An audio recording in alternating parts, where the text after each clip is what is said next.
Assalamualaikum warahmatullahi wabarakatuh. Perkenalkan, nama saya Mutia Zahra dari Program Studi Kesejahteraan Sosial Fakultas Ilmu Sosial Ilmu Politik. Di sini saya akan menjelaskan tentang pemisahan kekuasaan dan pembagian kekuasaan. Pertama, pemisahan kekuasaan ini merupakan pemisahan kekuasaan baik organ, fungsi, dan personal lembaga negara yang memisahkan antara lembaga satu dengan lembaga lainnya. Setiap lembaga negara masing-masing mempunyai tugas dan juga wewenang yang telah ditetapkan oleh ketentuan hukum yang ada di sebuah negara. Di negara-negara Eropa Barat, pemisahan kekuasaan ini digunakan untuk membagi tugas pemerintahan menjadi 3 bagian. Bagian yang pertama itu kekuasaan yang berfungsi untuk membuat undang-undang. Kekuasaan ini disebut kekuasaan legislatif. Yang kedua, kekuasaan yang berfungsi untuk menjalankan undang-undang. Kekuasaan ini dilakukan oleh kekuasaan eksekutif. Yang ketiga ini kekuasaan yang berfungsi untuk mempertahankan undang-undang. Kekuasaan ini itu berfungsi untuk mengadili atau adapun orang yang melanggar undang-undang. Ini dinamakan dengan kekuasaan yudikatif. Pemisahan dari 3 kekuasaan ini sering kita temui di negara-negara lain. Walaupun masih banyak juga negara yang pemisahan kekuasaannya ini tidak begitu jelas, yaitu antara lembaga satu dengan lembaga yang lainnya masih serasa tercampur-campur. Menurut Montesquieu, dalam sistem pemerintahan negara itu, ketiga jenis kekuasaan ini harus terpisah, baik mengenai tugas-tugasnya maupun mengenai fungsi-fungsinya. Karena begitu pentingnya pemisahan kekuasaan yang ada di negara ini, agar pemerintahan yang ada di negara dapat berjalan dengan semestinya dan juga dapat berjalan secara lancar dan juga tepat. Kekuasaan legislatif ini dijalankan oleh Dewan Perwakilan Rakyat, yaitu parlemen. Kekuasaan eksekutif sendiri dilaksanakan oleh kepala negara, baik raja maupun presiden. Dan kekuasaan yudikatif ini yang merupakan fungsinya untuk mengadili dan untuk mengawasi dilaksanakan oleh Mahkamah Agung. Menurut Montesquieu, kekuasaan eksekutif ini mencakup kekuasaan federatif, di mana kekuasaan eksekutif ini mencakup hubungan dengan luar negeri, di mana presiden itu berhubungan dengan luar negeri. Sedangkan lembaga yudikatif ini terpisah dengan kekuasaan eksekutif. Pun ajaran politika dari Montesquieu ini sangat baik untuk penyusunan konstitusi dan di dalam praktek ketatanegaraan, tapi ajaran trias politika dari Montesquieu ini mendapat pertentangan dari para ahli, dan berikut ada alasan-alasan mengapa teori ini ditentang. Pertama, alasan mengapa teori ini ditentang yaitu pemisahan mutlak akan mengakibatkan adanya badan kenegaraan yang tidak ditempatkan di bawah pengawasan suatu badan kenegaraan lainnya. Yaitu tidak adanya pengawasan ini berarti adanya badan kenegaraan untuk bertindak melampaui batas kekuasaannya, di mana bisa saja orang-orang yang ada di badan negara ini bertindak melampaui batas karena tidak adanya badan kenegaraan yang mengawasinya. Yang kedua, karena ketiga fungsi tersebut masing-masing hanya boleh diserahkan kepada satu badan kenegaraan tertentu saja, atau dengan kata lain tidak mungkin diterima sebagai asas tetap bahwa tiap-tiap badan kenegaraan itu hanya dapat diserahi satu fungsi tertentu saja. Maka hal ini akan menyukarkan pembentukan suatu negara hukum modern, di mana badan kenegaraan yang diserahi fungsi lebih dari 2 macam, kemungkinan untuk mengkoordinasinya beberapa fungsinya ini sedikit.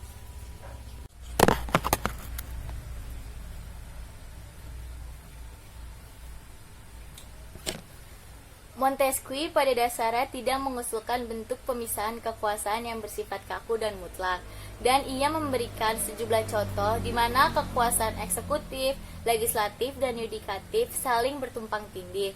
Pada hakikatnya, veto merupakan kekuasaan raja yang termasuk dalam cabang legislatif dan hak parlemen untuk menyelidiki tentang bagaimana hukum dilaksanakan atau dijalankan, dan hak untuk meminta pertanggungjawaban dari para menteri raja menyebabkan tumpang tindih dengan kekuasaan eksekutif.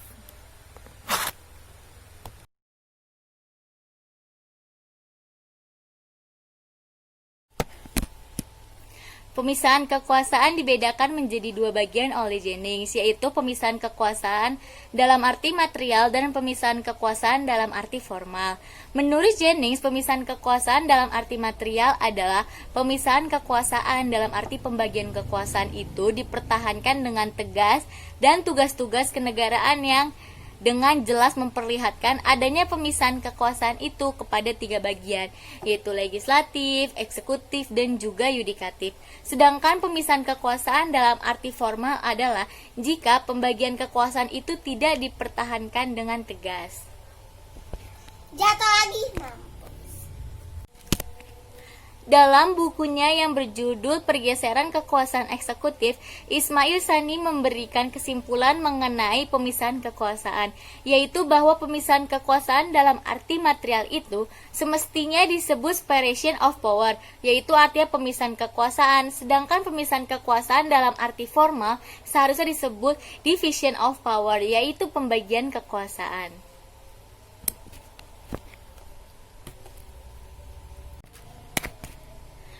Teori mengenai pemisahan kekuasaan negara ini dianut oleh Amerika Serikat dan juga Indonesia.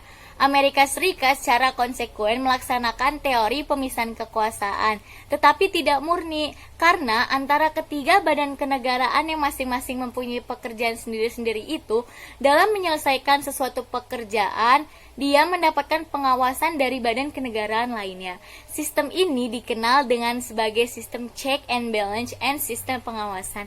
Sedangkan di Indonesia, sebelum diamandemenkannya Undang-Undang Dasar tahun 1945, sistem penyelenggaraan negara dilakukan dengan pembagian kekuasaan. Namun, setelah Undang-Undang Dasar 1945 diamandemenkan, sistem penyelenggaraan negara beralih dan pembagian kekuasaan menjadi pemisahan kekuasaan.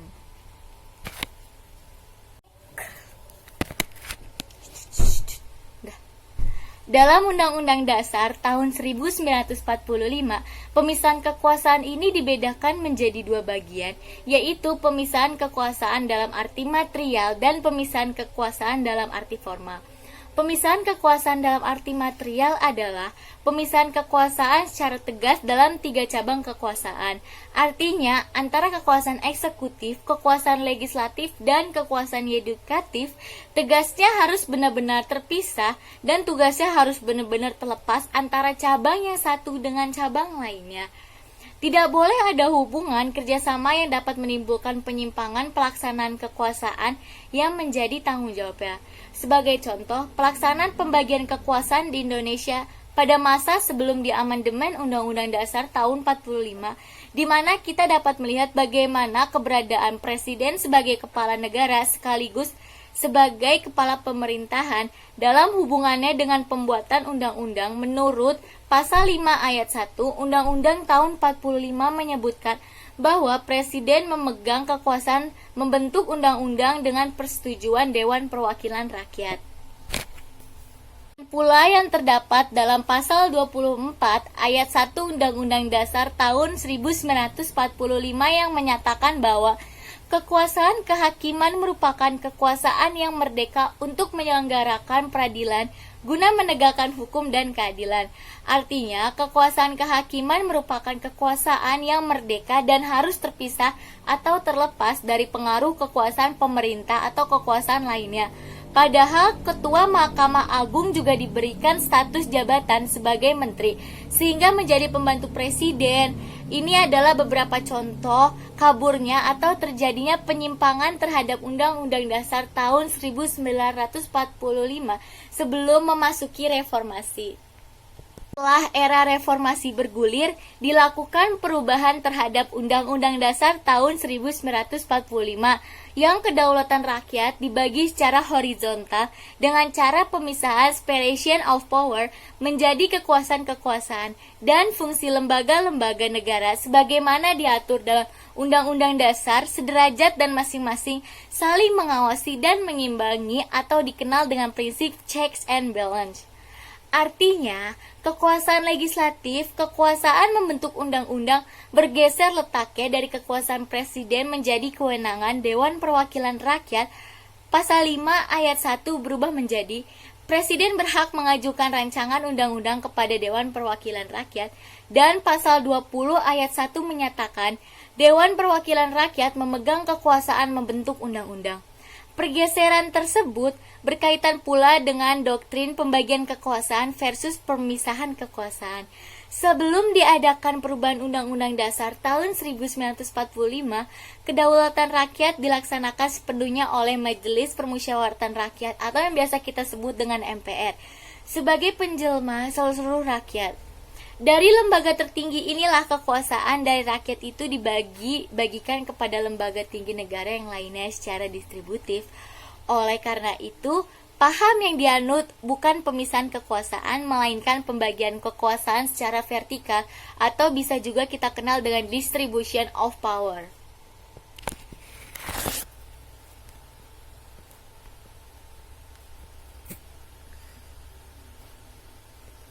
Hubungannya dengan kekuasaan eksekutif dipegang oleh presiden, namun harus dijalankan menurut ketentuan Undang-Undang Dasar tahun 1945 dan sesuai dengan peraturan perundang-undangan lainnya yang berlaku.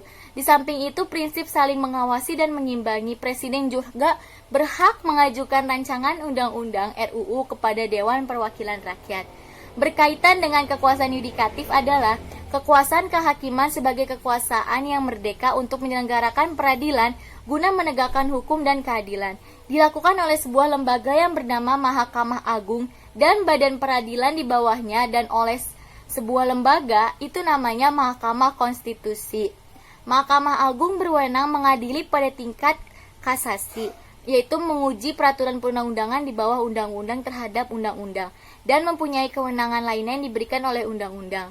Pengajuan terhadap peraturan perundang-undangan di bawah undang-undang adalah bentuk pengawasan dan untuk mengimbangi kewenangan peraturan yang dimiliki oleh eksekutif. Kedua adalah pembagian kekuasaan. Yang pertama, teori pembagian kekuasaan yaitu trias politika. Suatu pemerintahan dalam sebuah negara tertentu menjalankan begitu banyak fungsi dan sangat beragam. Dalam pemerintahan yang terpusat, disebut-sebut pemerintah memiliki kekuasaan yang absolut dan beberapa hal sekaligus. Hak itulah yang kemudian menjadi hambatan bagi tercipta pemerintahan yang adil. Pasalnya, ketika suatu pemerintah memiliki kuasa absolut terhadap beberapa hal, misalnya dalam pembuatan peraturan perundang-undangan, menjalankan fungsi kepemerintahan, hingga peradilan, maka semakin besar bagi pemerintah negara untuk berlaku sewenang-wenang terhadap pemerintah negara. Tentu saja hal tersebut menjadi masalah besar, karena kesewenang-wenangannya akan berbuah ketidakadilan kepada masyarakat. Oleh karenanya, beberapa pemikir politik Barat mulai mengembangkan pemikiran mereka mengenai teori pemisahan kekuasaan dan pembagian kekuasaan. Pemikir politik seperti John Locke dan Montesquieu kemudian yang menjadi pelopor pemikiran tersebut untuk menghindari terjadinya kesewenang-wenangan dalam aktivitas ketatanegaraan. Pada dasarnya, kedua ide yang diusung oleh John Locke maupun Montesquieu memiliki perbedaan dan persamaan.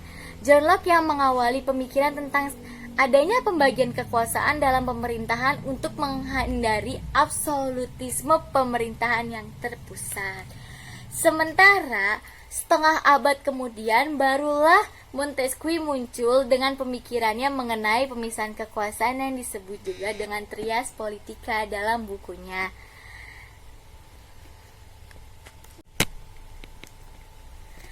Pada prinsipnya, konstitusi atau undang-undang dasar suatu negara antara lain merupakan pencatatan atau registrasi pembagian kekuasaan di dalam suatu negara. Pembagian kekuasaan menurut fungsinya menunjukkan perbedaan antara fungsi-fungsi pemerintahan yang bersifat legislatif, eksekutif, dan yudikatif yang lebih dikenal dengan trias politika. Trias politika ini adalah anggapan bahwa kekuasaan negara terdiri atas 3 macam kekuasaan, yaitu yang pertama kekuasaan legislatif, yang kedua itu kekuasaan eksekutif, dan yang ketiga itu adalah kekuasaan yudikatif. Ketiga kekuasaan ini adalah disebut trias politika, yang dimana suatu prinsip nominatif bahwa kekuasaan ini sebaiknya tidak diserahkan kepada orang-orang yang sama untuk menyalahgunakan atau untuk mencegah adanya penyalahgunaan kekuasaan kepada rakyat-rakyat. Cuma makan bubur. Apa? Kui mengemukakan bahwa kemerdekaan hanya dapat dijamin jika ketiga fungsi kekuasaan tidak dipegang oleh satu orang atau badan, tetapi oleh ketiga orang atau badan yang terpisah. Dikatakan olehnya kalau kekuasaan legislatif dan kekuasaan eksekutif disatukan dalam satu orang atau dalam satu badan penguasa, maka tak akan ada kemerdekaan. Akan menjadi malapetaka jika seandainya satu orang atau satu badan, apakah terdiri dari kaum bangsawan ataukah dari rakyat jelata, diserahi menyelenggarakan ketiga kekuasaan tersebut, yakni kekuasaan membuat undang-undang, menyelenggarakan keputusan-keputusan umum, dan mengadili persoalan-persoalan antara individu dan juga individu. Sementara itu, C. van Vollenhoven mengembangkan pandangan yang tersendiri mengenai soal ini. Menurutnya, fungsi-fungsi kekuasaan negara itu terdiri atas 4 cabang, yang kemudian di Indonesia biasa diistilahkan dengan catur praja, yaitu fungsi regeling pengaturan, fungsi bestur penyelenggaraan pemerintahan, dan juga fungsi rescue atau peradilan, dan fungsi polit yaitu berkaitan dengan fungsi ketertiban dan keamanan. Namun, pandangan yang paling berpengaruh di dunia ini adalah seperti yang dikembangkan oleh Montesquieu, yaitu adanya 3 cabang kekuasaan negara yang meliputi fungsi legislatif, eksekutif, dan juga yudikatif. Sebagai akibat tuntutan perkembangan yang semakin kompleks dan rumit, organisasi-organisasi kekuasaan yang birokratis, sentralitis, dan terkonsentrasi tidak dapat lagi diandalkan. Salah satu akibatnya, fungsi-fungsi kekuasaan yang biasanya melekat dalam fungsi-fungsi lembaga-lembaga eksekutif, legislatif, dan bahkan yudikatif dialihkan menjadi fungsi organ tersendiri yang bersifat independen, sehingga dimungkinkan adanya suatu lembaga negara baru yang menjalankan fungsi yang bersifat campuran dan masing-masing bersifat independen atau quasi-independen. Terdapat beberapa ahli yang mengelompokkan independen agresif semacam ini dalam domain atau ranah kekuasaan eksekutif. Ada pula sarjana yang mengelompokkannya secara tersendiri sebagai the fourth branch of the government, seperti yang dikatakan oleh Yves Maine and Andrew Knapp. Menurut Cranston-Leroy, terdapat kekuasaan lain di samping 3 kekuasaan negara. Menurut Montesquieu, yaitu sering disebut kekuasaan keempat. Badan atau lembaga-lembaga independen yang menjalankan fungsi regulasi dan pemantauan di Amerika Serikat disebut juga the headless fourth branch of the government. Konsep trias politika yang disampaikan Montesquieu tidak relevan lagi saat ini, mengingat tidak mungkin mempertahankan ketiga organisasi tersebut hanya berurusan secara eksklusif dengan salah satu dari ketiga fungsi kekuasaan tersebut. Kenyataan dewasa ini menunjukkan bahwa hubungan antar cabang kekuasaan ini tidak mungkin tidak saling bersentuhan, dan bahkan ketiganya bersifat sederajat dan saling mengandalkan satu sama lain sesuai dengan prinsip check and balance. Pertama, kekuasaan eksekutif ini biasanya dipegang oleh lembaga eksekutif. Lembaga eksekutif adalah suatu lembaga eksekutor atau melaksanakan undang-undang. Dalam kehidupan sehari-hari, lembaga eksekutif ini adalah lembaga yang menjalankan roda pemerintahan. Contohnya seperti kepala-kepala negara, baik raja maupun presiden-presiden yang ada di setiap negara.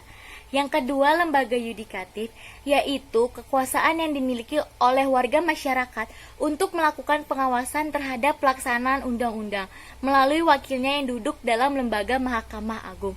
Lembaga ini berperan sebagai alat pengendali sosial yang pelaksanaannya dilakukan terhadap lembaga kekuasaan eksekutif. Lembaga ini mempunyai wewenang untuk menegur, menasihati, atau memberi saran-saran kepada pemerintah dalam kaitan pelaksanakan GBHN dan undang-undang hasil produk lembaga legislatif. Lembaga yudikatif ini bersifat independen, artinya kekuasaannya tidak dibatasi baik oleh lembaga eksekutif maupun lembaga legislatif, tetapi dibatasi oleh Pancasila dan Undang-Undang Dasar tahun 1945. Yang ketiga, lembaga legislatif, yaitu lembaga legislator atau pembuat undang-undang. Anggotanya ini dianggap mewakili rakyat, oleh karena itu, lembaga ini sering dinamakan Dewan Perwakilan Rakyat atau yang dikenal sebagai parlemen. DPR ini dianggap merumuskan kemauan rakyat yang mengikat seluruh masyarakat. Namun, lembaga ini tidak mempunyai kewenangan untuk mengeksekusi sebuah undang-undang. Hal ini berbeda dengan lembaga eksekutif yang tidak hanya mampu bertindak sebagai eksekutor, namun juga bertindak sebagai legislatif. Di Indonesia, lembaga legislatif terbagi menjadi dua, yaitu lembaga legislatif pusat DPR dan lembaga legislatif daerah yaitu DPRD. Lembaga legislatif ini tugasnya sangat penting dalam kehidupan ketatanegaraan Indonesia. Tugas ini terdiri dari fungsi legislatif, yaitu untuk membuat dan mengesahkan undang-undang, yaitu fungsi kedua eksekutif, yaitu fungsi anggaran, yaitu untuk membuat dan membahas anggaran bersama pihak eksekutif, yang kemudian bila disahkan akan menjadi APBN, dan yang ketiga itu fungsi pengawasan, yaitu mengawasi agar semua tindakan eksekutif sesuai dengan kebijaksanaan yang telah ditetapkan. Materi yang bisa saya sampaikan, mohon maaf jika ada kesalahan. Wassalamualaikum warahmatullahi wabarakatuh.